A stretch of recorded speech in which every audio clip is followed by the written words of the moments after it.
Good morning, everybody. We'll call to order our meeting of the Mason County Board of County Commissioners for September 5th, 2017. We go with our Pledge of Allegiance, and if Karen Herr, if you wouldn't mind leading us this morning. I pledge allegiance to the flag of the United States of America and to the republic for which it stands, one nation, under God, indivisible, with liberty and justice for all. Thank you. And if the clerk would please take the roll. Commissioner District 1, Randy Netherland. I'm here. Commissioner District 2, Kevin Schutte. Here. And Commissioner District 3, Terry Drexler is absent. Very good. Thank you. Item number 4, item 4.1, correspondence. If the clerk would please report the correspondence. Twin Views LLC sent a letter regarding a East Razor Road connection offer. North Mason Fire sent a letter about the community stakeholder meeting on the opioid epidemic in North Mason County. State of Washington House of Representatives sent a letter regarding Mason County Shoreline Master Program. Mason County Auditor sent a copy of the ballot language for a proposition for levy to support general fund expenses and services, including but not limited to basic public safety, criminal justice, and other mandated services. And Ida Mae Seaver sent in an application for the Lewis Mason Thurston Area Agency on Aging Board. Very good. Thank you. Item number 4.2, we have a news release from the Mason County Historic Preservation. Good morning, Commissioners. Good morning. The Mason County Commissioners are seeking applicants to fill 3 open positions on the Mason County Historic Preservation Commission. The major responsibility of the Historic Preservation Commission is to identify and actively encourage the conservation of Mason County's historic resources by initiating and maintaining a register of historic places and reviewing proposed changes to register properties.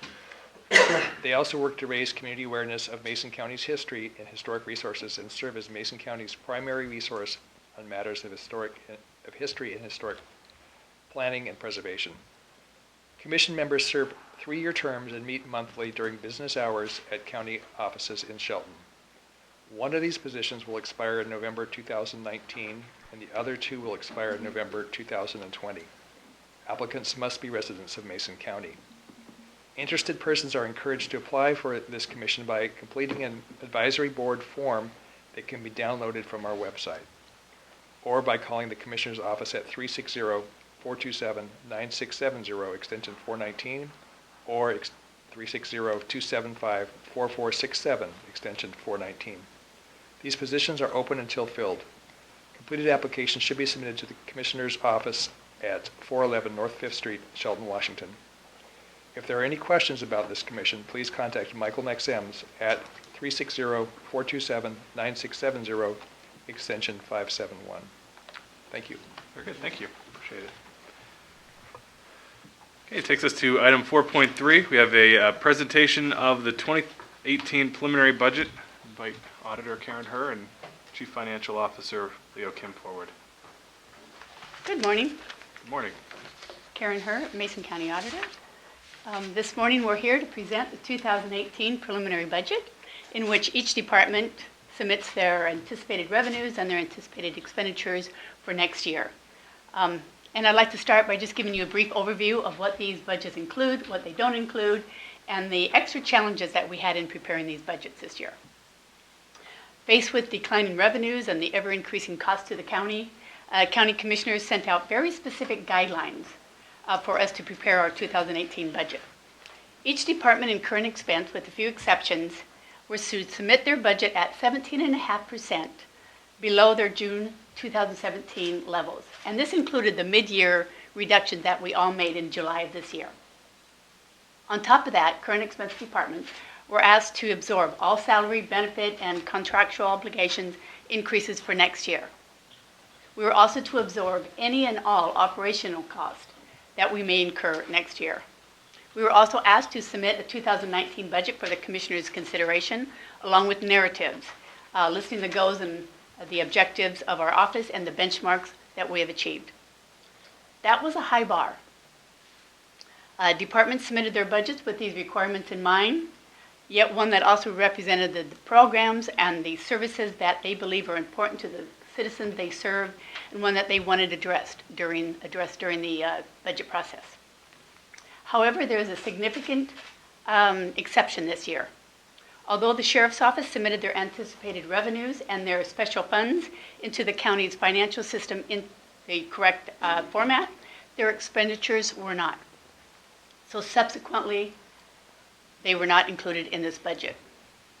So since the absence of the Sheriff's approximate $4 million budget will have a significant impact on the budget that we present this morning, I think you deserve a brief explanation on this issue.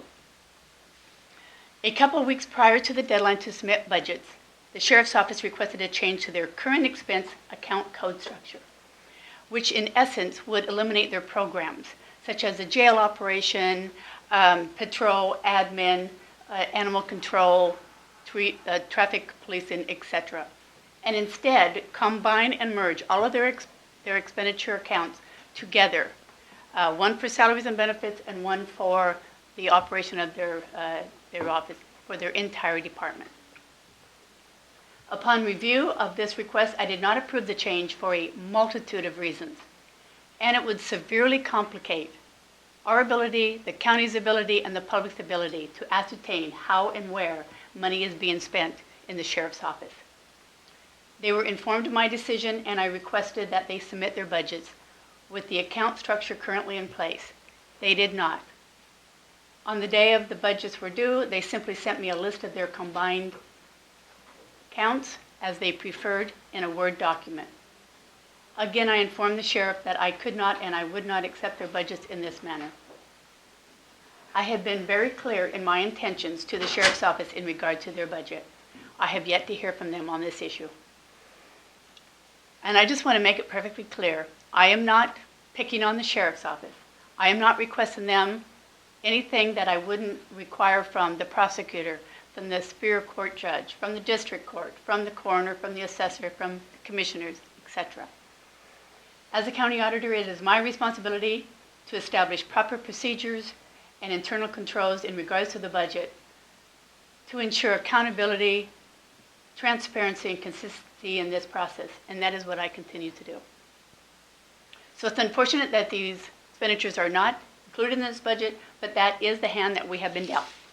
So with that said, before I turn it over to Leo Kim, our Chief Finance Officer, to present the specifics of this budget, I would like to thank Shannon, Paige, and Michelle for the extra hours that they put in, including the Labor Day weekend, to complete these budgets.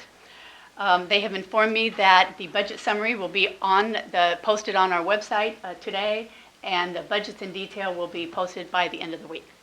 So with that, I will turn it over to Leo, and at the end of his presentation, we will be happy to answer any questions you may have. Thank you.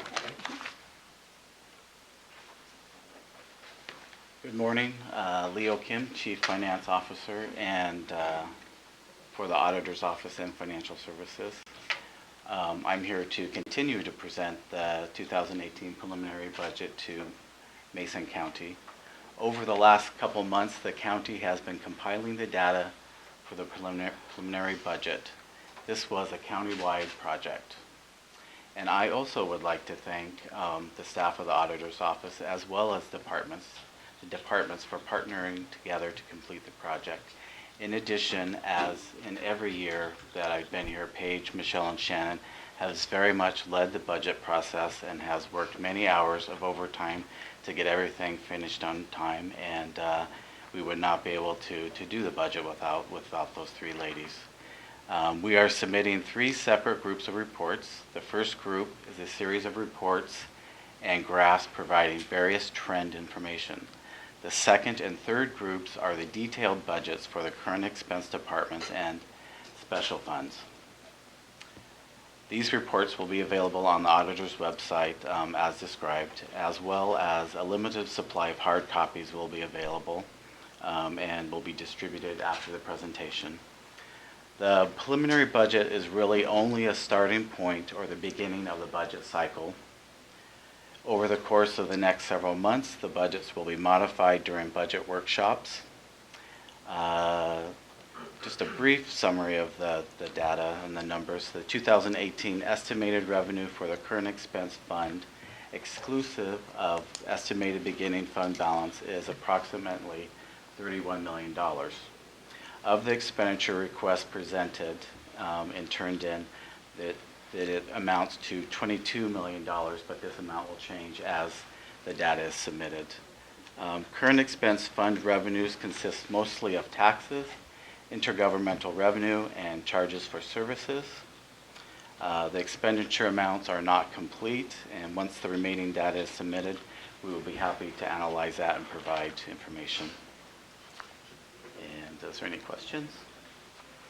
Any questions, Commissioner? None for me. Appreciate that.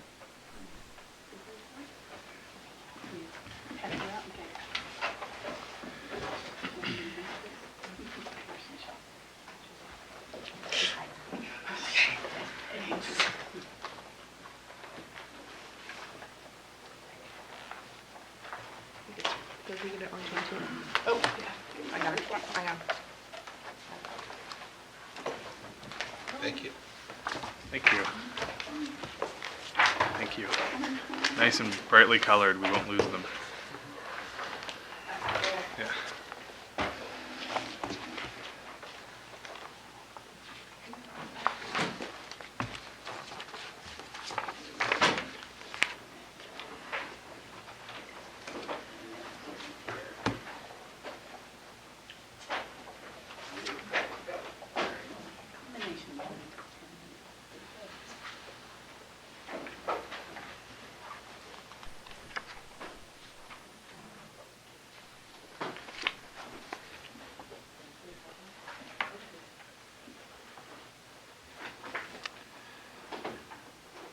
Okay, well, I would just say I appreciate everybody's effort as well putting this together. It's not an easy lift for sure, and it's complicated by some things that were outside of your control.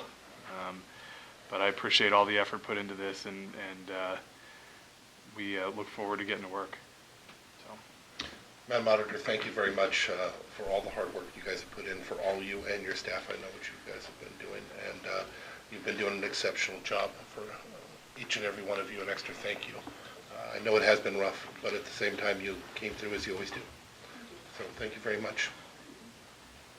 thank you. Okay, we'll move on to item number 5 on our agenda this morning, which is our open forum for citizen input. If members of the public would like to come forward and address the commission on items not on today's agenda, they can do so at this time. Just come forward to the podium and the chair will recognize you. Okay, very good. We can move on to item number 6, which is the adoption of today's agenda. Mr. Chairman, I move for the adoption of today's agenda. And I will second that. It's been moved and seconded to approve today's agenda as presented. Any additional discussion? Nope. Hearing none, I'll call for the vote. All in favor, say aye. Aye. All opposed? Motion carries. At number 7, we have approval of minutes from February 20th, 2017, August 14th, and August 21st, 2017 as well. I'd entertain a motion. Mr. Chairman, I move for the approval of the minutes of February 20th, 2017, August 14th, 2017, and August 21st, 2017, all briefing minutes. I will second that. It's been moved and seconded to approve the minutes from February 20th, August 14th, and August 21st, 2017. Any additional discussion? Hearing none, I'll call for the vote. All in favor, say aye. Aye. All opposed? The motion carries. Item number 8 is the approval of our action agenda. Commissioner Netherland and I will read through the items on today's agenda, at which point a commissioner or a member of the public can have an item removed for a separate discussion and vote. If I will take items number 8.1 through 8.6. If Commissioner Netherland would please take 8.7 through 8.12. Item 8.1, approval of contract amendments for the Consolidated Homeless Grant with Crossroads Housing in the amount of $147,504, and the Housing and Essential Needs Grant with Community Action Council in the amount of $518,065 per year for the contract period of July 1, 2017 through June 30th, 2019. Item 8.2, approval to set a public hearing on September 26th, 2017 at 6:30 p.m. to take public comment and action on the revision to Mason County Code 6.72.010B, authority and purpose to reflect current review process, state and federal regulations, and the Comprehensive Solid Waste Management Plan. Item 8.3, approval to authorize the Deputy Director of Utilities and Waste Management, manager to sign a contract with Custom Controls Corporation in the amount of $8,110.38 to complete installation of the electrical wire and cap for Belfair Lift Station No. 1 pump. Item 8.4, approval to authorize Public Works to advertise, set bid opening, award contract, and allow chair to sign all pertinent documents for the call for bids to furnish manufacturing and stockpiling of mineral aggregate for the 2017 calendar year. Contract award will be announced at a scheduled meeting of the Board of Mason County Commissioners.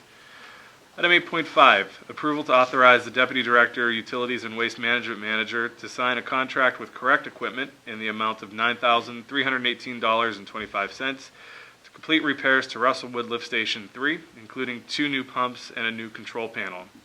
And item 8.6, approval of Mason County joining the Mutual Aid Agreement, MMA, for tribes and local health jurisdictions in Washington by signing the local health resolution authorizing the execution of the MMA. Mr. Chairman, number 8.7 reads, approval to have the chair sign amendment number 1 between the State of Washington Department of Ecology and Mason County Noxious Weed Control Board for the Spencer Lake Integrated Aquatic Vegetation Management Plan. Item number 8.8 reads, approval of warrants. Claims clearing fund number 8050697 through 8051033 for the amount of $876,153.48. Direct Deposit Fund, warrants number 43421 through 43799 for the amount of $659,091.89. Salary Clearing Fund, warrants numbers 7003009 through 7003039 for an amount of $500,003.29. The total, $2,035,248.66. Item number 8.9, approval of 2 summer 2017 Mason County Heritage Grants for the Mason County Historical Society and the McCreevy House of Hood Canal for a total $7,882.53. Item number 8.10, approval of voicing no objection to the special occasion liquor license application for the Olympia Kiwanis Club on September 20th, 2017, and to have the chair sign the notice of liquor license application from the Washington State Control Board. Item number 8.11, approval of the Department of Early Learning Interlocal Agreement funding for the Nurse Family Partnership Program. Item number 8.12, approval to set a public hearing on Tuesday, September 26, 2017 at 6:30 p.m. to consider the sale of real property located at 2169 and 2179 Lake Boulevard, Shelton, parcel numbers 32030-51-07010 and 32030-51-10001. Very good, thank you. Is there a member of the public or commissioner that would like an item removed for a separate discussion and vote? Hearing none, I'll entertain a motion. Mr. Chairman, I move for the approval of the action agenda as presented today. I'll second that. It's been moved and seconded to approve today's action agenda as presented. Any additional discussion? Hearing none, I'll call for the vote. All in favor say aye. Aye. All opposed? And the motion carries. Move to item 9, it's other business, opportunity for department heads and elected officials to address the commission. Please. Good morning. I'm Teresa Eric, Chief Administrative Deputy for the Sheriff. Both the Sheriff and Undersheriff are a large investigative scene right now. And I wanted to go on record to give some, I think, important information regarding our budget. We did not ask to combine all 300 expenditure accounts into one line. They're all actually accounted for by the state bars system and accounting system by program. And those 300 accounts will still be accounted for by program. In fact, when we turn in our expenditures to the state auditor and to the state, they're all combined, all the individual accounts, but we're not doing that. We have individual supplies and professional services, and we'll continue to do that. The only thing we asked for is that we did not have 7 programs, that we had 2 programs to mirror the way that our budget's adopted. that one program would be all salary and benefits, and one program by individual functions and program, or by animal control and jail and everything would still be separated, like it always has been. But we asked to have it mirror the way we adopted the budget. And we also asked for the same consideration that roads that has 5 different functions are all also accounted for separately by what they do, preservation, new construction, and administration, and maintenance. But they still have all their account lines in one program. And that's all we asked to have, is have it. And I don't want to confuse, because when you say program, that connotates, we still have administration, jail, patrol, traffic, police, everything will still be accounted for. And there's, in the Munis system, ways you can run reports in any way you want to get all the data you need and supporting documentation for the County Rural Arterial Board, or for any programs, boating, animal control, anything you need will still be the same. So I don't want to give this idea that we're just trying to combine everything so that we can't track and we can't have good data to utilize to support the different things that the Sheriff's Office does. We only asked for the access. I asked for access to the system to put those 300 accounts in so they didn't have to do it. And then we asked if that could be done so that it would also show clearly that $11.5 million of our $13 million budget is salary and benefits, not that it wouldn't have all the details still, whether it's administration, patrol, traffic, policing, jail related, it will still have all those things and what benefits. And we actually have gone to adding extra lines in professional services supplies that we don't have to, so that there is more detail and more comprehension as far as what our budget is being spent on. So we have $11.5 million of our budget is salary and benefits, $1 million is inmate and inmate expenses, and all those things will still be detailed, whether it's nursing or hospitalization or transport or food. So I don't want to give the idea that we're just combining everything. That's not what we're doing. We're just asking for it to be in 2 different programs, and for that consideration. And I offered to put those numbers in if I needed to help and get that done. I still will. But we're not combining anything. We're not making it so you can't understand where the money is going in the operation, because $11.5 million is salary and benefits, $1 million is inmate, and $1 million is our ER&R and MACECOM. MACECOM's $300,000, ER&R is about $600,000 to $700,000 a year, and our inmate costs are $1 million. So there's not a lot of other detail and other expenditures, but we're still tracking all those lines, and we'll continue to do that. So I just thought it was important, since we are a really big operation. We have over 100 people, and that's, most of the county departments have 8 to 20, and the road has over 50, and then the utility has probably 25 to 30. But we have a lot of people. We have huge contracts that are negotiated by the commissioners, that we have almost $400,000 a year just in those in the salaries and benefits for those contracts. So I would be happy to help with any way that I can to try to mitigate this. I just thought it was important to report that we weren't interested in combining everything so that you couldn't tell where money was being spent or what's going on, because you certainly can. That's always going to be the case. Thank you. Commissioner? You know, Chief, each year we have an issue. Something comes up and the Sheriff's Department doesn't want to do this or doesn't want to do that. There's an authoritative level that we all deal with. And this year seems to be no different. You may have wanted it in a certain manner and requested it in a certain manner, but you have an elected official whose authority it is to, and responsibility it is to do it in a specific manner, and you were asked to do the same as everybody else. We've done this different years. It's not a choice of even us how we turn it in. So I can understand where you may think you were going, but you still have to do. Okay, I just want to, Commissioner, I understand what you're saying. I just want to accurately say the state is the one that sets the accounting system. The county local auditor has control of the financial system. In many counties, that's not the case. The commissioners do. We have asked for a reasonable thing. We have not asked for anything that is not in keeping with the state is the one that sets the accounting system by law. And I have all those RCWs and laws that I've sent over. It's not the local auditor that decides the accounting codes, but they do have the accounting system.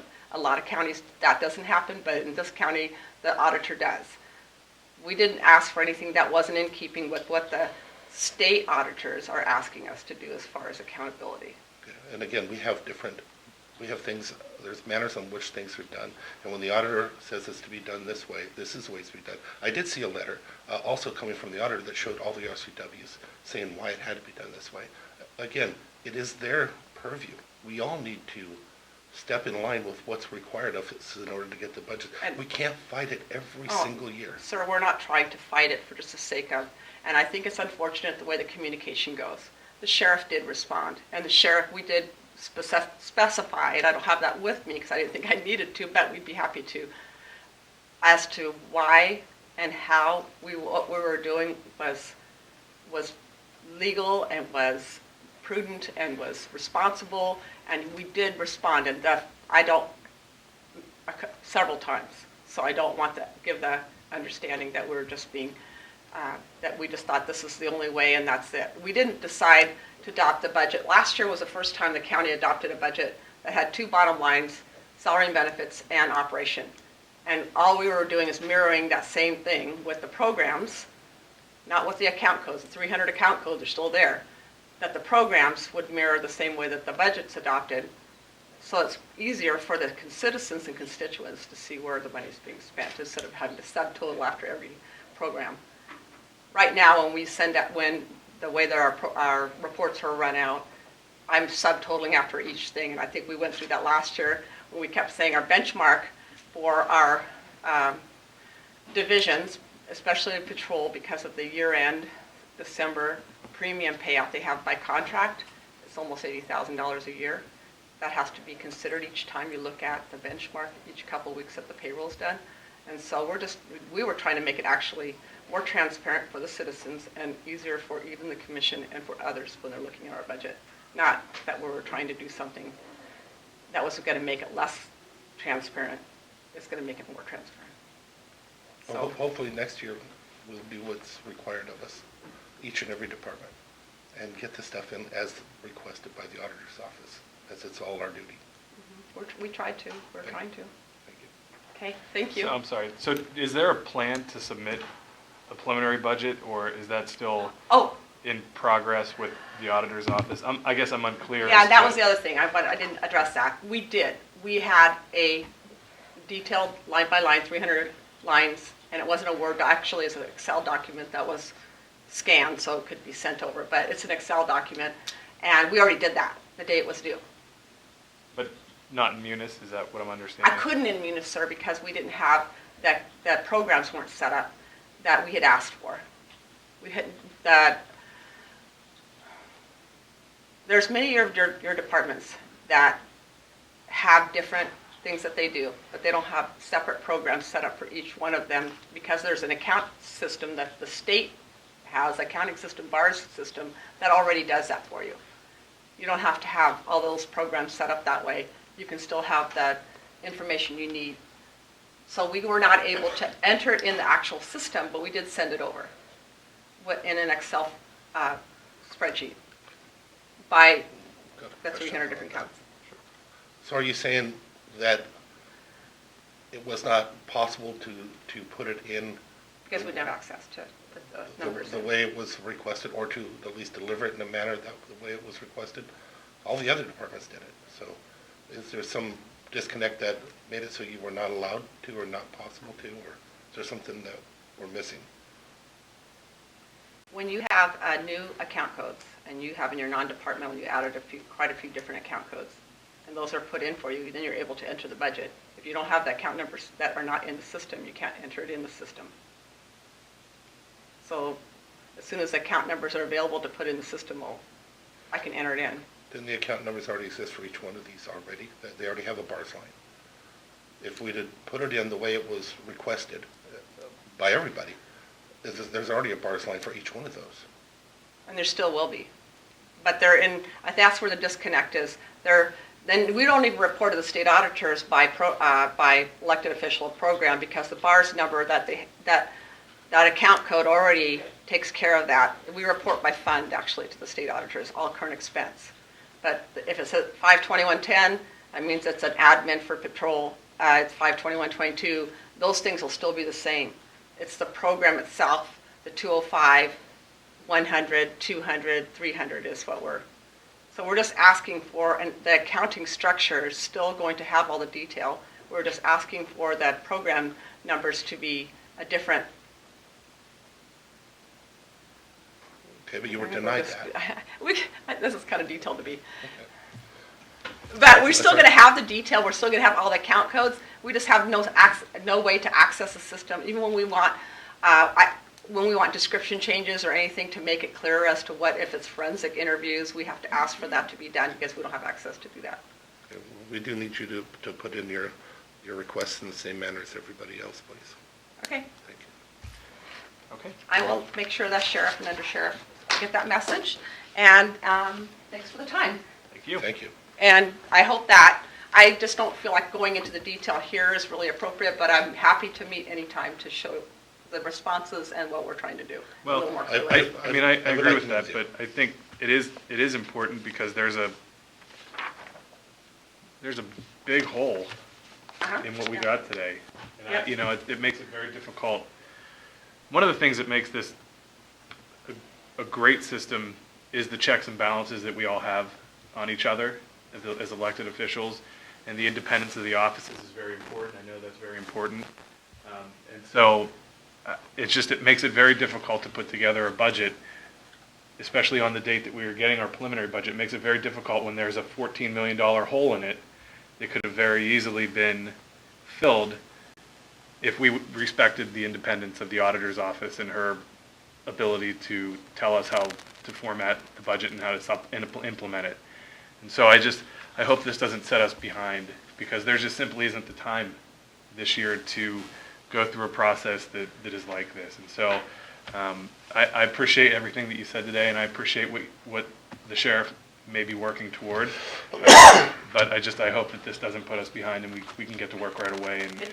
It shouldn't, Commissioner, because it wouldn't take, the biggest part of this work was to figure out what all the different contracts and salaries and special pays were. And I never anticipated that at this point this would be the case, but there isn't anything I could do to help that. But it would take me one day to get everything in, at the most. So it shouldn't put us behind.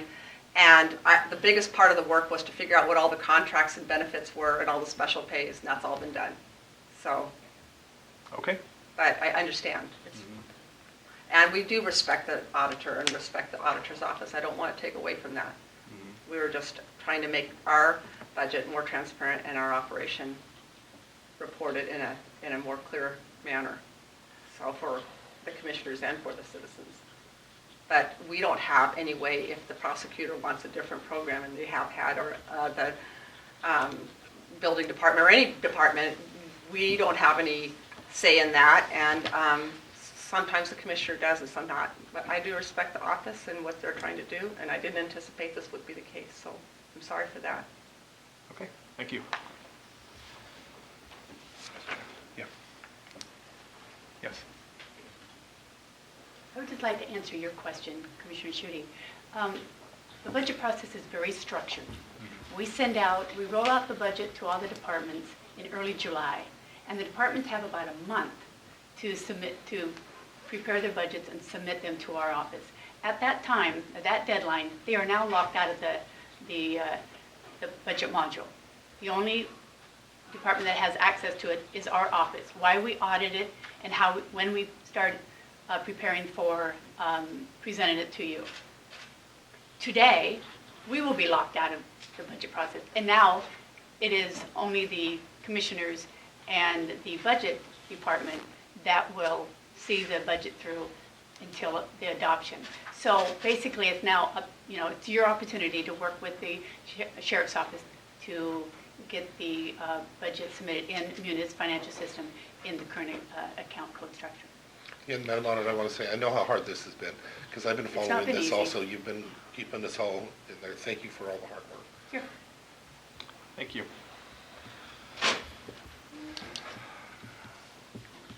Okay, we can move to item number 10. We have a public hearing this morning. Item 10.1 is a public hearing to present and take public comments on the draft 2017 Mason County Comprehensive Solid Waste Management Plan, requirements of RCW 70.95 and the Washington Department of Ecology. And at this time, I would ask Bart Stepp to come forward and present.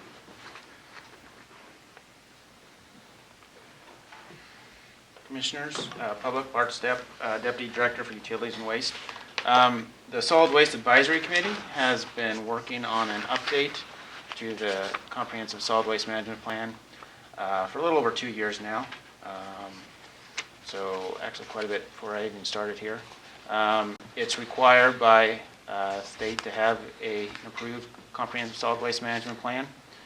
This public hearing today is just to take in public comment. It kind of starts off the public outreach process for this plan. After this hearing and SEPA, it will go to the Department of Ecology and they will review it. And then it will actually come back to you guys once they've done their revision and we've adjusted them. So this is just kind of get some public comment. Any comments that were received will be kind of formatted into the plan and then for the copy that will actually send to the Department of Ecology.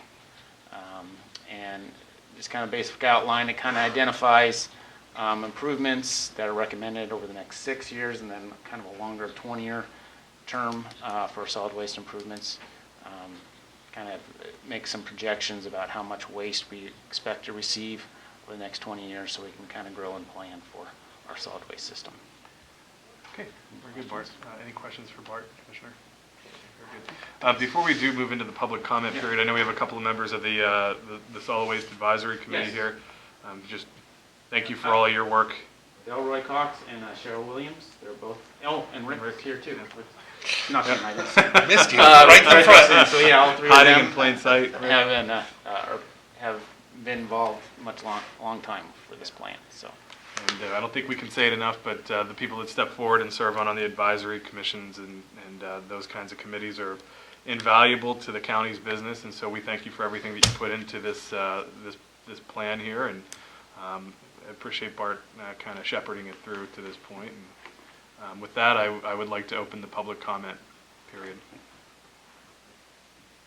If you'd like to make a public comment, please come forward to the podium, and the chair will recognize you.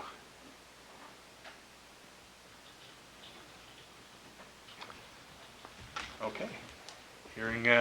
Seeing nobody come forward for public comment, I will close the public comment period, and then we'll set up subsequent public hearings at the appropriate time. Yes, once Ecology's kind of gone through their review, we'll bring it back to you guys, as well as the city of Shelton too. They need to approve it as well. Okay. We've all done it, so. Very good. Yep. Thank you. Okay, we'll move on then to item number 11, which is our board reports and calendar. And Commissioner Netherland, if you'd get us started. I would, but before I start, I would like to acknowledge we have former Commissioner Janie Kamen in the room, and wanted to thank her for being here today. It's nice to see you. Good morning, welcome. Okay, let's see, in this last week here, I met with the roads department in regards to some budget issues and to have a better idea of what they're working with and what they're going to be working with in the near future. I very much appreciate their out-of-the-box thinking on how to get to where we need to get for this next round. Although people think they're so fat in cash, it doesn't actually work out that way.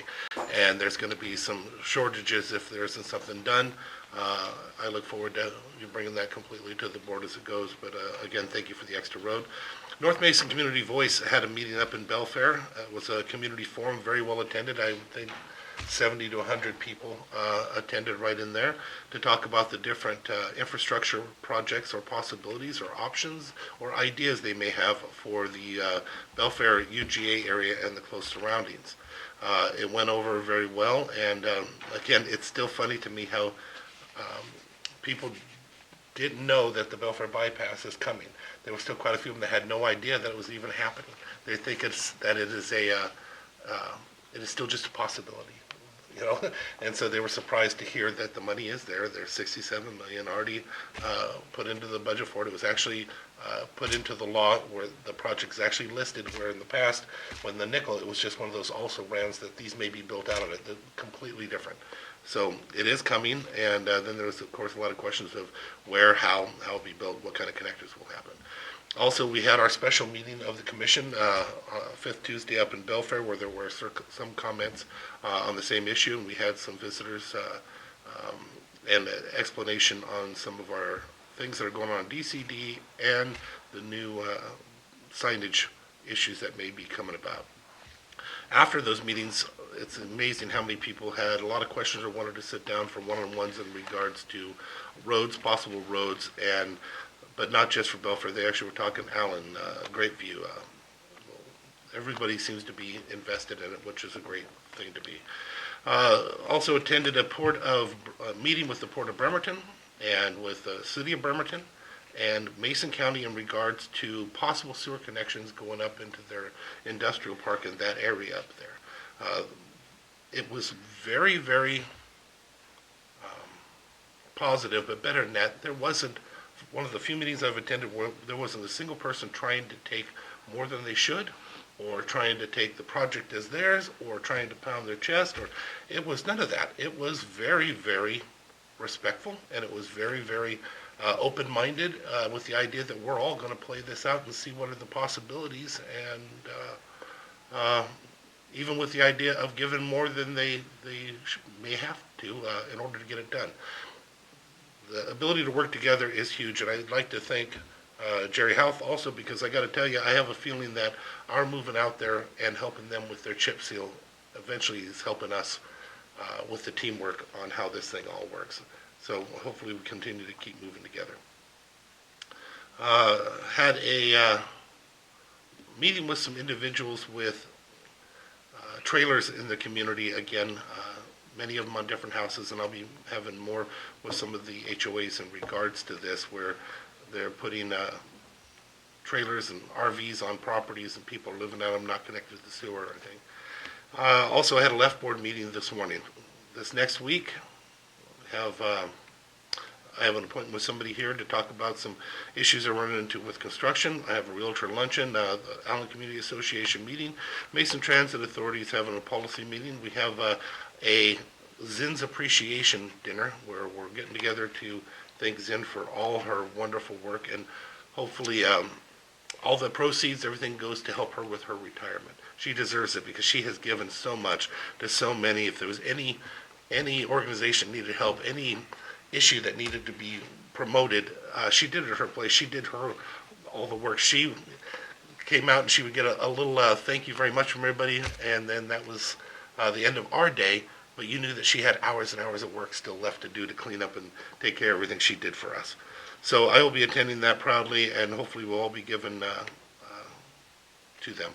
I'd also have a Trails in Lake potluck, a meeting at the Methodist Church. We have our briefings, and I may be attending a Republican function. Very good, thank you. Appreciate you going up to Bremerton and having that meeting. I had an opportunity to meet with a lot of those same folks earlier in this year, and so I think this is the beginnings of a lot of productive conversations between us, the port, and the city of Bremerton to continue to work on solving the issues that we have with the Belfair wastewater plant. And I think it's there's a lot of reason to be optimistic about what possibilities exist there. Last week I had an opportunity to attend the ribbon cutting and grand reopening of the Fred Meyer up in Shelton. It was part of over the past year or so, about a $5.5 million investment into Shelton, into that store and their business there, and it was great. So many of their employees, the ribbon was cut by one of the longest tenured employees, a 34-year employee who started with the company back in Oregon and had come up here, and so it was a really great celebration of a big investment into our community. It looks great in there if you haven't had a chance to go in yet. Also a ribbon cutting at the Union City Market, just down the street from me in Union.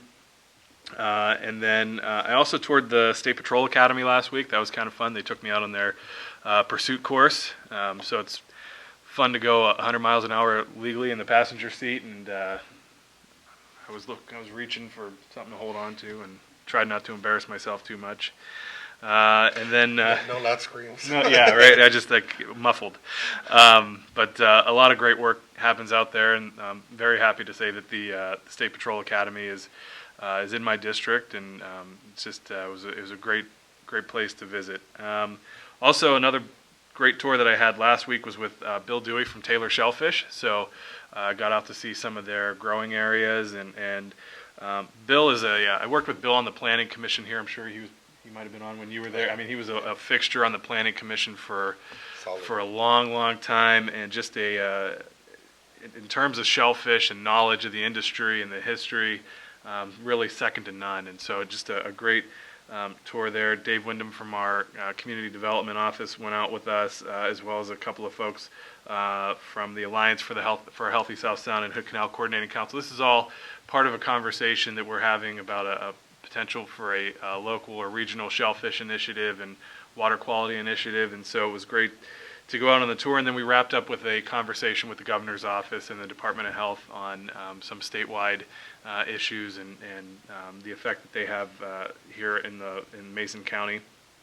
This afternoon I'll be spending some time with Alan Eaton from our Roads Department, going out and looking in particular at some projects out in my district, and then as well having a conversation with him about some of the projects that are in discussion and planned out in the valley. So that'll be an interesting, good little tour for me there. Tomorrow I will be out in Roosevelt, out in South Central Washington, touring landfill. So it's kind of it's where all of the trash from Mason County goes. It'll only be 100 degrees there tomorrow, so it's a perfect time to go to a landfill, I think. So it should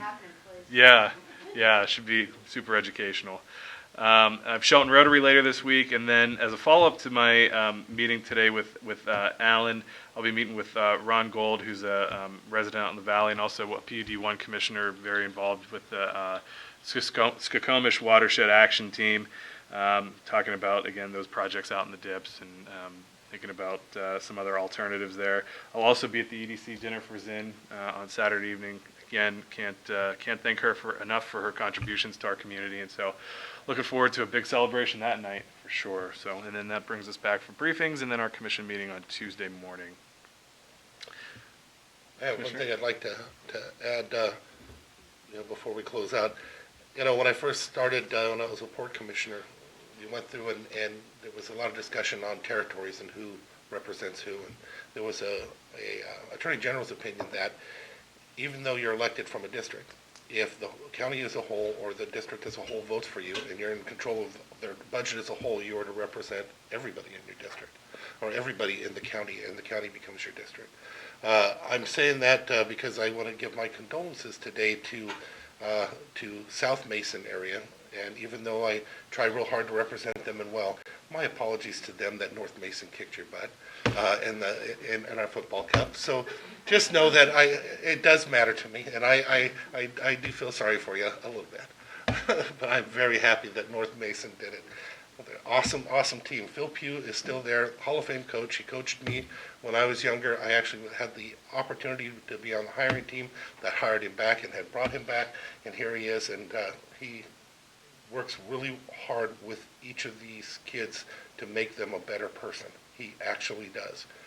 Proud to know him, and even if they don't win, I know he's good for the kids that he's coaching, but I am glad that he won. Commissioner, how are the field renovations? Done. Look Done. good? Yeah, it looks real good. As a matter of fact, it's got so many lines on it, though. It's a little confusing. The county stepped in and was able to acquire a grant that helped them to establish a turf field up in North Mason. And the turf field just got finished. The amount that we were able to bring was about $500,000 into the building of that. But everybody in the world is using it, so there's lines all over this thing even for lacrosse, even though there's no lacrosse team. That was part of the grant. It's set up for lacrosse too. So they have different orange lines, which is interesting to go see. But it's nice that they have an opportunity to play on it. My son is actually playing on it. So Great. Well, very good. Everybody have to get up there and check it out. Very good. All right, we'll move this on to item number 12, which is adjournment. Mr. Chairman, I move that we adjourn. We're adjourned. Have a good day, everybody.